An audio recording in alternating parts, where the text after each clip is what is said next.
Welcome back to the Greenlines Podcast. Last time we explored why sustainability is crucial in project management. Today we will focus on practical solutions, concrete actions that project managers, event organizers, and volunteers can take to make their projects greener without any additional workload or budget strain. Joining us again is Isita. In the first episode, we discussed why sustainability matters and how to start incorporating it into projects. Today, we'll go one step further and talk about hands-on solutions that are easy to implement. Welcome, Sita. Hello, everyone. As you all might know, travel often has the biggest environmental impact in projects. So what are the most effective ways to reduce travel-related emissions? To start with, travel often has the biggest environmental impact in the projects, and particularly aviation. So this is one of the major sources of emission, probably. This is why it's very crucial to consider the emission pay-and rate. Just for the better understanding, if we compare different transport modes, the plane emits 285 grams of CO2 per kilometer per person, whilst a train only emits 14, which means that it's like 20 times more CO2 plane emits. So the most effective way to reduce emission is basically to choose whenever possible green modes for transport, such as a train, a bus, a car, and car sharing. Unfortunately, trains are still very expensive. Flights are very cheap. So it is a big challenge when the budget is limiting. But luckily, in the recent years, Erasmus Plus program has taken actions towards carbon neutrality in mobility, and the program defined environmental sustainability as one of their main priorities for the upcoming years. They do have programs that promote sustainable transport and offer financial support for all of those who are choosing green modes. So one of that program is the Green Trouble Top program. But how can project managers encourage team members to actually use it? In the newest Erasmus Plus program guide, the European Commission has established this top-up amount for green travel. That basically means that the students can receive a green travel to top up if they use environmental friendly, sustainable means of transport for their trip. The current eligible transport options are train, bus, and car touring or car sharing. Food production and consumption contribute significantly to environmental remediation. What are the easiest ways to make catering more sustainable in a project? Food is a great place to start lowering your project eco footprint. Actually, it has a very bigger impact as we would think. We put into context, agriculture is the largest source of environmental degradation, responsible for over 30% of the global greenhouse gas emission, 70% of freshwater use, 80% of land conversion. Means it is the single largest driver for biodiversity loss. Adopting plant-based diet can reduce massively the food-based greenhouse emission. That's up to 30%.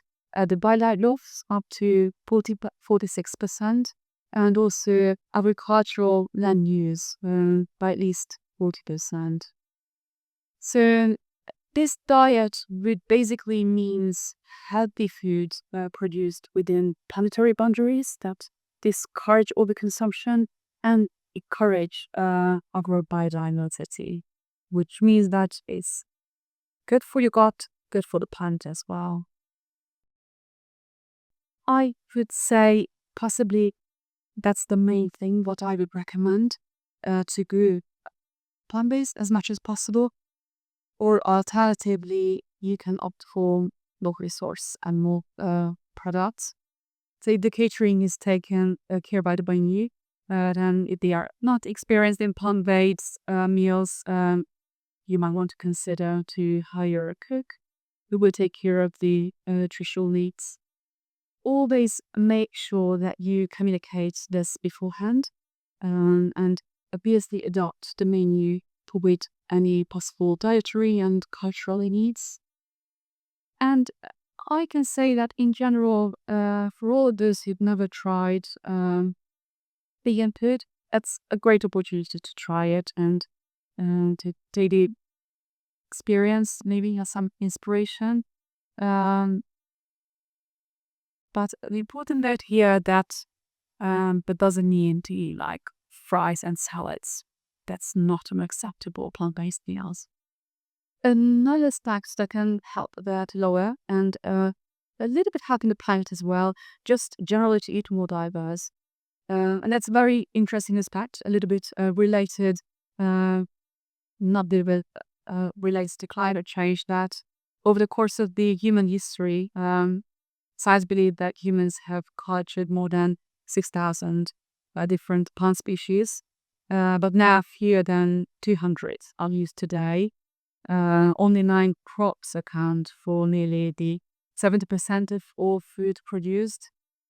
Um, in this way, our diet are very narrow, and this lack of diversity in our diet causes the lack of diversity in the nature as well, making it less resilient to pests or diseases in our food supply.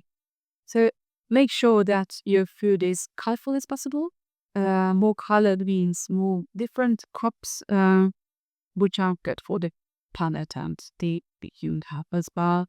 And finally, I would like to add as well that also good to think of cutting the food waste. Um, that's a very sad fact that globally, the third of all of our food get wasted. Um, if anything we can do to help, either to use the leftovers or to replicate caterers that are using ingredients that would otherwise be thrown away by grocery stores or markets. So again, just thinking a little bit creatively at what we can do with the waste or how we can repurpose what have we had. Okay, on the other hand, some organizers worry about switching to plant-based diet. But what do you say to them? Hmm. Um, First of all, always make sure that you communicate clearly and manage expectations. But we would encourage you to talk about the impact and the benefits, a little bit put it into context that why is it important and why would it matter? For example, you can explain that by choosing local produce, uh, the short supply chain will not only support local farmers and local crops, but they will avoid long transports. Another fact that local regulation on land typically stricter, and the production conditions are easier to track um, when we're talking about like locally grown food. So possibly it's safer as well, have better quantity, healthier food option. Um, Alternatively, like if you really have to choose local animal produce in addition to with your plant-based diet. Another aspect that you can maybe emphasize as well, that a plant-based food are typically opt for seasonal menu, and seasonal menu also helps a lot. If we think that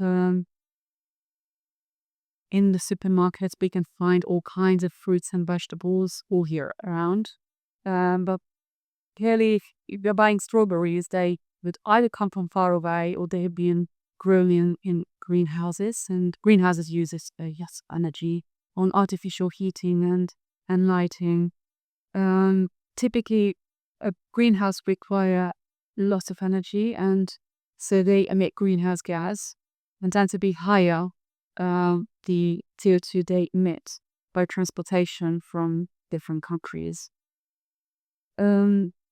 Organic, if you choose organic, that helps as well, simply because the rules are stricter and they do promote biodiversity and healthy soil.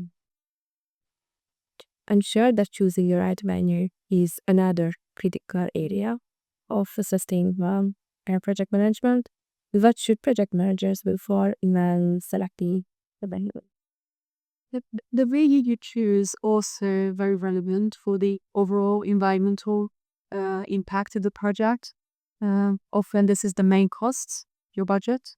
So it can have a critical effect on your project impact and as well on the perception the project. So when you think about the venue, look at the cost and the benefits. But there's several options, for example, what type of energy they consume, or what connection it has to the public transport, how far you would have to travel from other stations, um, whether they use local suppliers. So whenever possible, consider that the venue have green menus, if applicable, if they hold certification standards. Check if the venue is environmentally friendly, like things they are using paperless offices or eco-friendly lighting, natural ventilation. They all greatly contributing to the overall emission. Um, Check if they would include the plant-based options. Um, Check the packaging even. You can consider also pollution cutting transport policies, which means check the location of the venue and what transport connection it has. As we talked about, travel will be likely the biggest part of the project carbon footprint, so be very mindful of it. Are there simple ways to cut down energy consumption during the project? Mhm. But, you have probably heard many energy saving tips and various resources. This is something that you can practice in the workshop as well during the events you organize. It's also a really great way just to generally, again, inspire others and just to educate them, a little bit raising awareness how we can do. Um, Lighting, heating, and cooling is one big part of it. And the best targets, if you want to save energy, they present between 50 and 70% of the total energy used in the office building. So it's pretty huge. Electrical devices is another target for savings, and that will help to reduce lots of energy as well. Mm, a few tips or a few details. For example, using again the heating, ventilation, air conditioning. Um, just not use effectively. So that can also say up to 30% energy, or the very basic things that during cold water, heat up the building for the maximum 21 a degree, and only when people are inside. And once they are leaving, you can switch it off 1 hour before they are leaving. So there's just no point to heat the building when everyone is outside. Mm, it's also useful to learn what your thermostat and the wall heating ventilation system can do. So just make sure to use it effectively, basically. Or if available, blinds or any curtains in the summer can help a lot as well to reduce the need for cooling inside. And weekly some sustainable alternatives to commonly used project materials.